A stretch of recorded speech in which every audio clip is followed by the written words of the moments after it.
23 December 2024 muri yeZimbabwe ndadzoka zvekare zvinhu hazvina kumira zvakanaka. Nyaya yandiri kusangana nayo pano inyaya yekuti kana iwe uchangoyinzwa pfungwa dzako dzinobva dzatanga kutomhanyikawo kana uchiziva kuti unodedzera kuti pasi neZANU-PF. Tanga nekulike this video right now kutira kuti ZANU-PF yacho iboikane. Nyaya iri panapa yakamira yakadai so pari kunzi Mnangagwa booed at party meeting. Pari kupisa panapa.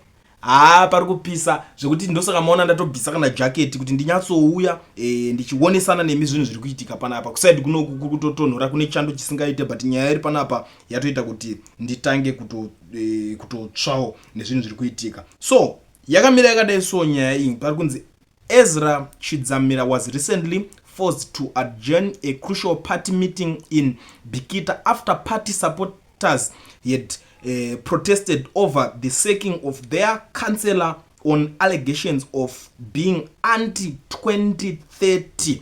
The area's Ward 12 Councillor Brighton Mushekwa was issued a prohibition order for not supporting the ED 2030 agenda. The meeting in Bikita, where the ZANU-PF members were supposed to get the free fertilizer, was called off after the supporters demanded answers on why their councillor was issued with a prohibition order. They said they can only accept the fertilizer distributed only by their councillor. Mushekwa is among the over dozen party officials who have been appeared before the Provincial Disciplinary Committee on allegations of opposing the 2030 agenda and supporting Chiwenga. Chidzamira and his team from Masvingo at the meeting openly accused Mushekwa of getting money from Chiwenga to mobilize party supporters to turn against Mnangagwa. The disputed meeting was attended by District Coordinating Chairperson Taruona Chomunoda and Provincial Executive Member Simon Muchafa, whose rose to fame when his audio recorded attacking Chiwenga and retired Army General Albert Rugeje was leaked in October. Saka ndo mamirira yakatoita iwayo vakanzi isusu panapa tiri kutambira fertilizer ichapiwa na kansela wedu kwete imimi yamuchatipa. Ndo nyaya yakanyatsonetsa panapa.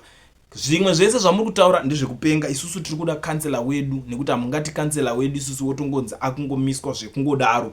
Chii chakadaro ichocho? Ndo zvinhu zviri kuitika.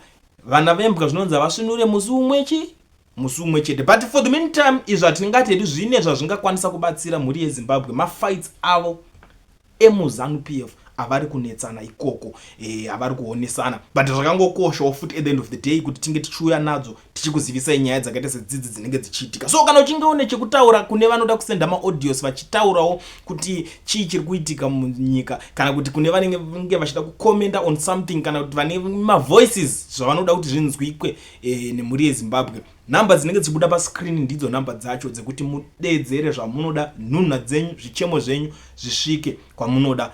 Panapa hatina favor, tinobva tangoisa audio yacho paspot. So ndisati ndabuda pane nyaya iri kutaurwa naNick Mangwana panapa, ndiri kuona kuti vakutoadvertisa passports, e-passports. Takambozvitaura tikati these guys vakutotora zvinhu zvesebusiness chairo because it seems like they are benefiting zvakanyanya pazviri. Because kana usinga benefit zvakatangira pamari. Zigi chairo takati why is it mari ichita zvekuadvertiswa? Ndakatombobuda ndichitaura kuti mari haingadi need kuadvertiswa because ndo something yochinenge chatongomo musystem anditi haiimbirwe mari kunzi tazobudisa inongotanzi musokati kubudisa mari yakati zvatopera kwete kuti ipo patinoona kumarali nekumachi vachitoimba masong. Mukaona umwe mfana akati mboimba song yemazigi akatopuwa akwa. Makazoona zvichiitika kuZimbabwe uko. Nanhasi achiri kutofamba nayo. It's a fact. Anonzi Rascal Lebo kumbare kumatapuko akapuwa anotofamba nayo mota. Nenyaya yekuadvertisa zigi iroro. Saka now ndakuona zviri papa. Kwatongosara kuti utongonzwawo mumwe wachibudikira achidimba kuti passport iyoyi. Because it doesn't make sense. Now, Nick Mangwana argued it's all coming together. You have a Zimbabwean e-passport, you get to RGM International, you scan it at the e-gate and you whiz through in seconds. You don't speak to anyone. It's so convenient that if you don't have Zimbabwean passport, you envy those with one. Murikuona nyaya yacho, usina passport yemuzimbabwe ichi unozotanga kutongoda kuti vamwe vanayo unenge wakutongochiva avarume ava ukatoona zvatanga kuadvertiswa, ziva kuti pari kuda kubatwa munhu ipapo because ibusiness. Munenge muchifirei kuadvertisa zvinhu zvenyika?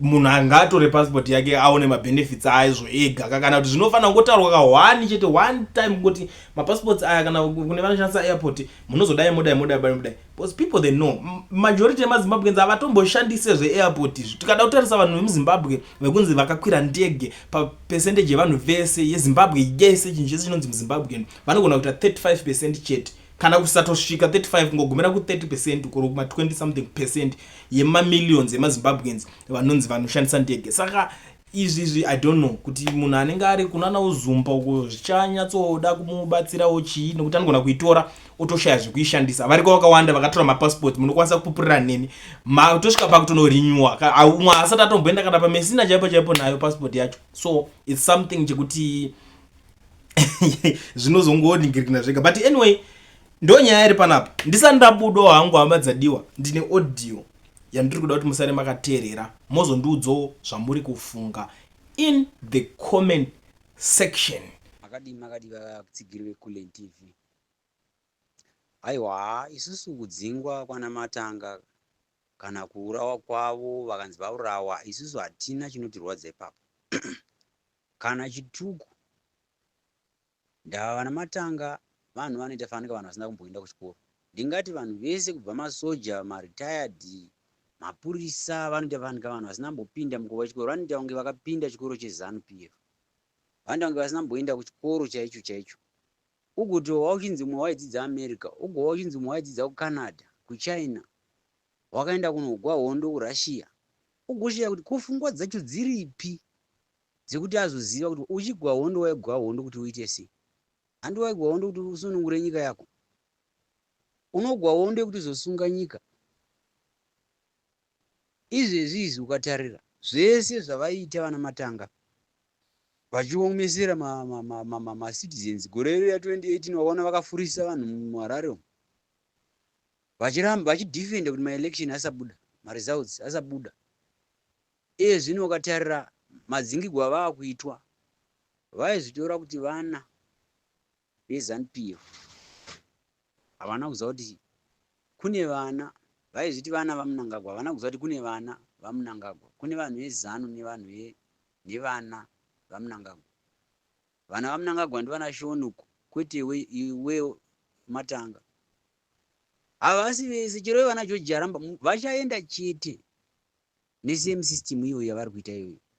Pari zvino vachambotsigira vachifunga kuti pane kwavari kuenda, but vanoenda chete. Chinambo chekuti mubatsire vanhu zvamakaendera kuhondo, munoya motendeuka mokanda kure, motanga zvimwe. Chii chinokupai kusahwa tsitsi dzekuona kuti vanhu vari kununga soswe nemuromo munyika, imi makaomarara moyo kudaro, mugodofara kuti munyika hamuna varoi? Vanhu vanokutarisai sei muchiita zvamuri kuita? Nhasi kazorwadza vanhu vaiomesera vachipinda matirongo uchisunga vanhu, uchivasungira kodzero dzavo. Unosangana navo sei muri makagarisana muHarare? Nhasi zvavakugwadza nekuti waenda wakutaura zvemakore kuti hauna makore 61 wanga usingafaniri kuti age retirement inoti 65. Wakanga uripi nguva yese usingazivi kuti ZANU-PF ndozvainoita? Handiti waiti Hemen Post painoita? Vana Dr. Tapiwa Masaya vakaurawa muchitsigira imwe, hapana kana kuti investigation muchinzi muri kuita imwe kusvika nanhasi. Chasara ndechekuti wochitourawawo pashai unotsvaka. Kana uri munhu wakangwara, Matanga achitotiza munyika, zvinhu hazvina kumirira zvakanaka. Itotiza munyika uinde unogara. Taraona vana Chihuri vakatosevha upenyu hwavo. Waifunga kuti kuenda kwaChihuri Mwari akuona, zvino uri kuona kuti haasi Mwari akakuona, ndiSatani akakuona. Ona pawasvika manje nayo ZANU-PF yako.